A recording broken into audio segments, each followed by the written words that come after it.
Nah 12.45 itu kejadian bom, pada saat itu restoran sedang ramai. Jadi bom mobil itu meledak kira-kira 2 meter dari kejadian saya berdiri. Bom itu berisi 7 jerigen bensin menurut intelijen. Jadi menciptakan bola api dan itu yang menimpa saya. Jadi tapi alhamdulillah saya pada saat itu terhalang sedikit oleh pilar. Jadi bola api itu kena ke kiri saya, bagian kiri saya sama kepala, dan serpihan-serpihan kaca dan serpihan bom itu banyak di badan saya. Kalau jujur untuk bertanya soal itu saya nggak akan ke situ. Kalau misalnya terus kemudian dia bertanya, saya dulu pelaku bom, Bapak mau maafkan? Ya pasti saya maafkan. Tapi Bapak ikhlas? Belum tentu ya saya ikhlas gitu.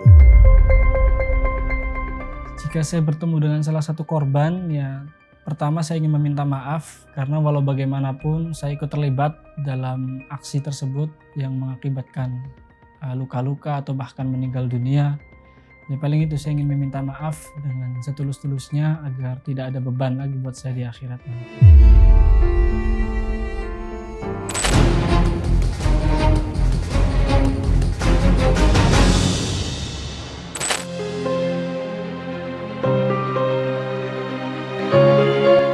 Ledakan bom di Hotel JW Marriott di kawasan Mega Kuningan, Jakarta, Indonesia ini pada pukul 12.45 dan 12.55 waktu Indonesia Barat pada hari Selasa 5 Agustus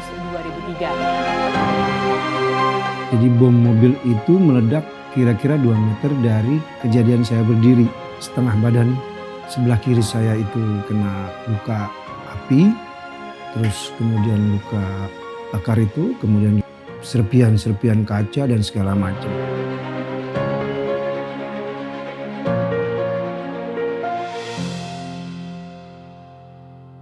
Jam 12.45 itu pas makan siang, di mana tempat restoran namanya Salendra itu selalu penuh pada saat itu. Dan ada satu tamu namanya Hans Wickenmolen, dia adalah direktur Rabobank. Biasanya dia tidak duduk di tempat yang dia inginkan, tapi karena pada saat itu dia bertanya ke salah satu resepsionis, kemudian resepsionis menyampaikan ke saya minta tempat yang private buat ketemuan sama Miranda Gultom, waktu itu direktur Bank Indonesia. Saya carikan tempat situ, dapatlah tempat di pojokan itu. Nah 12.45 itu kejadian bom, pada saat itu restoran sedang ramai. Jadi bom mobil itu meledak kira-kira 2 meter dari kejadian saya berdiri. Bom itu berisi 7 jerigen bensin menurut intelijen. Jadi menciptakan bola api dan itu yang menimpa saya. Jadi tapi alhamdulillah saya pada saat itu terhalang sedikit oleh pilar. Jadi bola api itu kena ke kiri saya, bagian kiri saya sama kepala, dan serpihan-serpihan kaca dan serpihan bom itu banyak di badan saya. Nah itu detailnya kira-kira kayak gitu. Nah Hans Wickenmolen meninggal pada saat itu langsung karena jaraknya cuma setengah meter dari titik bom itu. Alhamdulillah sih masih beruntung ada pilar, jadi setengah badan sebelah kiri saya itu kena luka api, terus kemudian luka bakar itu, kemudian juga luka dari serpihan-serpihan kaca dan segala macam. Saya di rumah sakit Jakarta pada saat itu dan recovery-nya secara fisik itu hampir 6 bulan. Secara psikis jujur sampai sekarang sih belum selesai gitu. Jadi ada beberapa yang masih trauma gitu.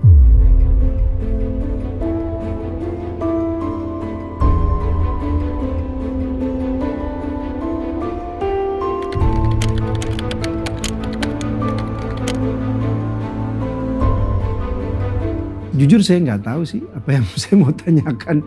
Paling yang saya mau tanyakan sih bukan berkisar sekitar bom, karena pasti itu jadi canggung, saya yang juga akan bertanya tentang itu. Paling yang tanyakan ya apa kabar, apa keluarga kamu, apa segala macam. Mungkin background background apa usaha dia atau apa kalau dia punya usaha. Kalau jujur untuk bertanya soal itu saya nggak akan ke situ. Kalau misalnya terus kemudian dia bertanya, saya dulu pelaku bom, Bapak mau maafkan? Ya pasti saya maafkan. Tapi Bapak ikhlas? Belum tentu ya saya ikhlas gitu.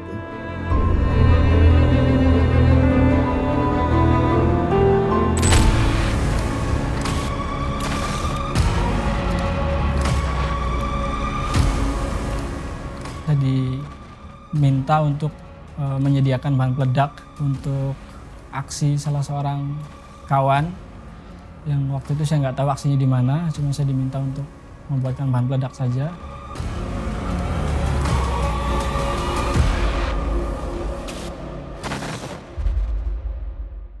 Nama saya Dodi Suridi, saya terlibat dalam kasus pengoboman di Tamrin pada tahun 2016. Ya, mulainya pada awal tahun 2014 saya bergabung bersama Jamaah Ansarud Daulah, kemudian melakukan sering ada kegiatan-kegiatan, kumpul-kumpul, kemudian saya diminta untuk menyediakan bahan peledak untuk aksi salah seorang kawan yang waktu itu saya nggak tahu aksinya di mana, cuma saya diminta untuk membuatkan bahan peledak saja. Saya lakukan, kemudian saya kirim, yaitu sebatas keterlibatan saya. Saya sadar itu setelah saya membaca buku Ibroh yang ditulis oleh Hasibullah Satrawi yang judulnya Ibroh. Di situ menceritakan tentang bagaimana penderitaan korban akibat bom-bom yang terjadi di Indonesia. Salah satunya bom yang pernah saya buat. Di situ saya merasa ada penyesalan di situ. Kemudian saya kembali mengkaji tentang permasalahan-permasalahan yang melatar belakangi saya untuk membantu mereka. Kemudian ya proses sekitar 6 bulanan lah gitu, kembali membaca, mengulang terutama buku-buku sejarah. Kemudian di situ saya yakin bahwa waktu itu saya salah, apalagi ditambah saya melihat sendiri penderitaan korban setelah saya difasilitasi Zoom ya, bertemu langsung, berbicara langsung dengan korban. Jika saya bertemu dengan salah satu korban, ya pertama saya ingin meminta maaf karena walau bagaimanapun saya ikut terlibat dalam aksi tersebut yang mengakibatkan luka-luka atau bahkan meninggal dunia. Ya paling itu, saya ingin meminta maaf dengan setulus-tulusnya agar tidak ada beban lagi buat saya di akhirat nanti.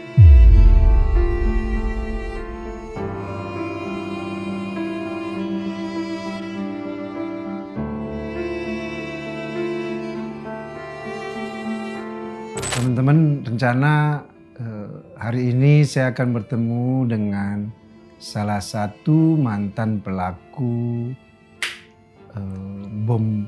Tapi saya nggak tahu nih mantan pelaku bom apa dan belum tahu sih orangnya siapa. Mudah-mudahan saya bisa bertemu hari ini, suasananya bisa cair dan rileks dari hati ke hati. Assalamualaikum. Nah ini dia nih namanya ini. Silakan.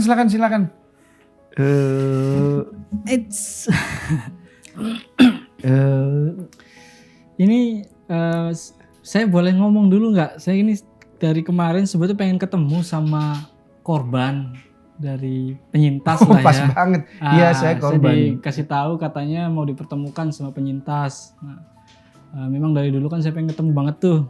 Pengen mengeluarkan unek-unek apa namanya ya? Taruh namanya siapa? Mas namanya siapa? Oh iya, Dodi. Asli Cirebon. Oh, asli Cirebon. Asli Cirebon. Apa namanya? Bapak siapa namanya? Tahu gejrot dong. Tahu gejrot.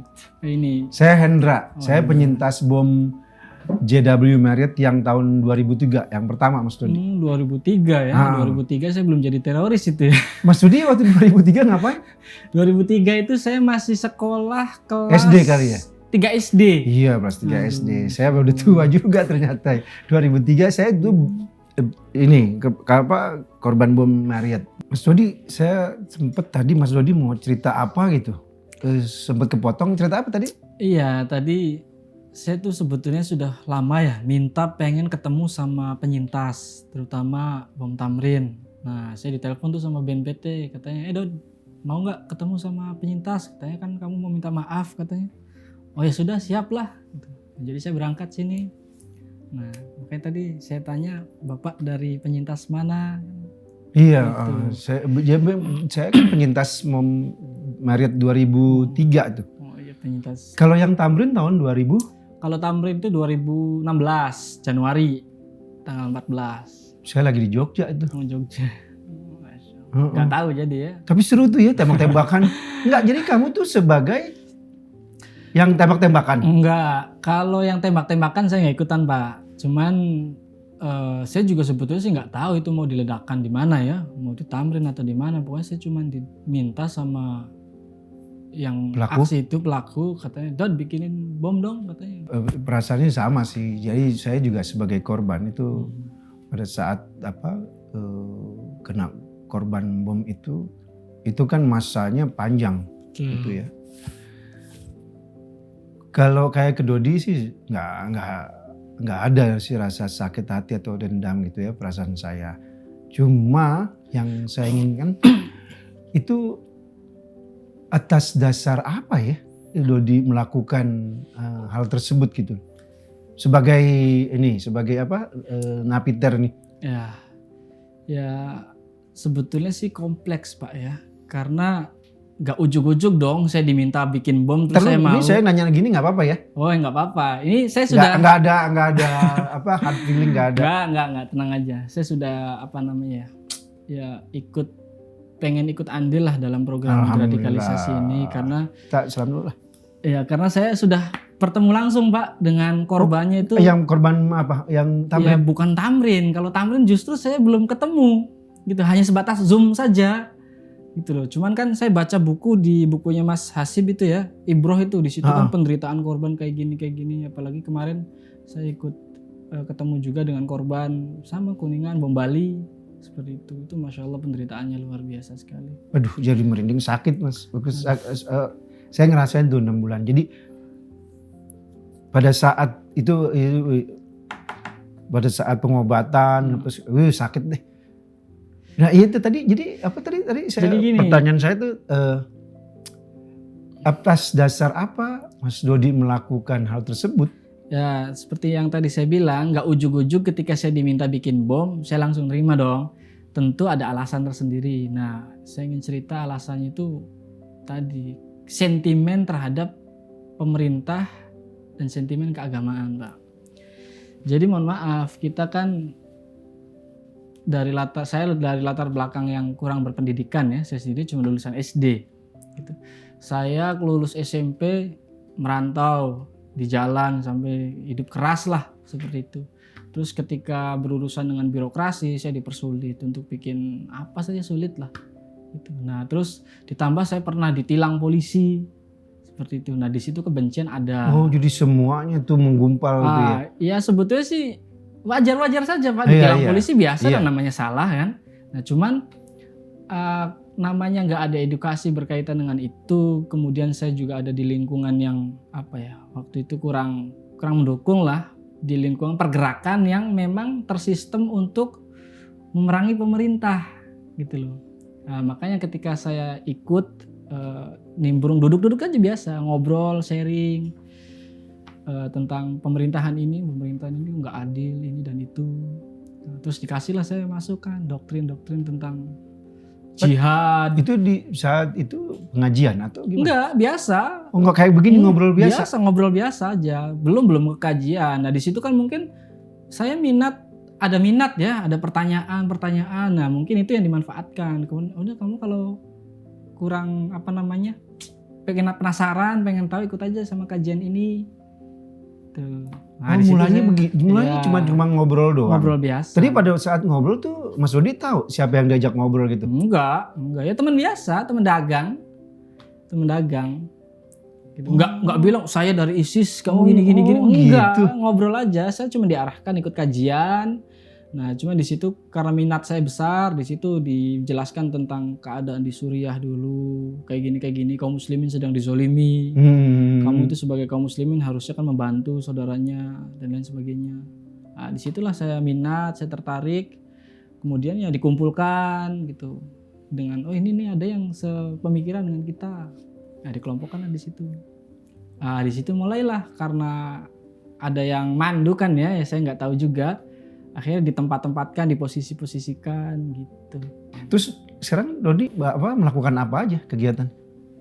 Kalau ini setelah saya berubah apa setelah saya bebas ini? Setelah bebas. Setelah saya bebas, ya saya kan Tapi kan udah berubah, habis Udah. berubah kan terus bebas. nggak langsung. Oh gitu ya? Ada tahapan. Jadi tahapannya apa? Bebas dulu baru berubah atau? Enggak, jadi saya tuh berubah dulu Pak. Kalau Bapak pernah dengar ada kerusuhan di Makobrimob. Aku Brimob yang di Depok. Ya 2017 tapi ya, bukan yang 2018. Emang ada 2 kali ya? Dua kali ya, 3 sebutnya sih sering Pak. Oh, gitu ya? Cuman karena nggak terlalu besar ya, yang paling mencolok kan kemarin aja waktu 2018. Nah itu saya dipindah ke Polres Depok. Di Polres Depok juga. Oh jadi Mas Rudi dulu saat itu di Makobrimob Makobrimob. dipindahkan. Ya ke Polres Depok. Setelah di Polres Depok mungkin karena agak berulah ya, agak nakal dulu. Akhirnya saya dibuang ke Nusa Kambangan. Terus Dodi ngomong-ngomong usia berapa sih sekarang? Saya sekarang udah hampir 30, itu udah 30 kali ya? Berarti pada saat itu. Ya waktu itu umur 23, 2000. Wah lagi. Lagi semangat-semangatnya. Semangat-semangatnya. Makanya waktu saya divonis aja saya ketawa Pak, divonis 10 tahun itu. Berapa tahun? 10 tahun. Kamu 10 tahun. 10 tahun. Jadi berarti dari umur berapa itu? Di umur 23. Harusnya pada saat umur 33 kan kamu bebas. Ya inilah, ya alhamdulillah ya, mungkin ini apresiasi dari pemerintah karena saya juga waktu di dalam juga kan nggak hanya sebatas diam. Saya ikut menemui kawan-kawan saya yang masih keras dalam tanda kutip gitu, menyampaikan bahwa apa yang kita lakukan itu salah. Itu dan nggak sedikit. Melakukan gitu ke teman-teman. Iya, saya nggak dimusuhin? Pak. Bukan hanya dimusuhin Pak, dikafirkan juga. Gitu. Karena memang ketika sudah pindah haluan itu kan sudah dianggap musuh Pak. Gitu. Jadi ya karena saya meyakini saya sudah salah, ya saya harus tanggung jawab dong karena dulu saya nggak diem ketika saya masih keras saya ngajak orang. Gitu. Jadi sebisa mungkin orang yang pernah saya ajak juga saya kasih tahu ini loh ternyata apa yang saya sampaikan salah. Gitu. Ya alhamdulillah ada yang ikut, ada juga yang enggak. Saya datang ke lapas Karanganyar, ke lapas Pasir Putih. Pasir Putih itu yang Pasir di Putih Hegris. Di Nusa Kambangan. Nusa Kambangan. Iya. Pada saat melakukan itu ini nyaman. Ya nyaman gak nyaman Pak, beban moral. Nah kenapa kamu mau? Ya apa ya, kalau saya nggak mau ya saya punya ibaratnya gini loh Pak, preman saja. Ya kan, nggak akan ninggalin temannya Pak. Oh saya sudah berubah kok.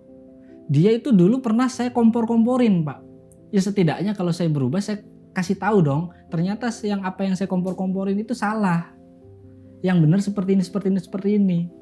Jadi kalau kamu mau ikut ya silahkan. Alhamdulillah. Kalau enggak ya sang penting saya sudah menyampaikan.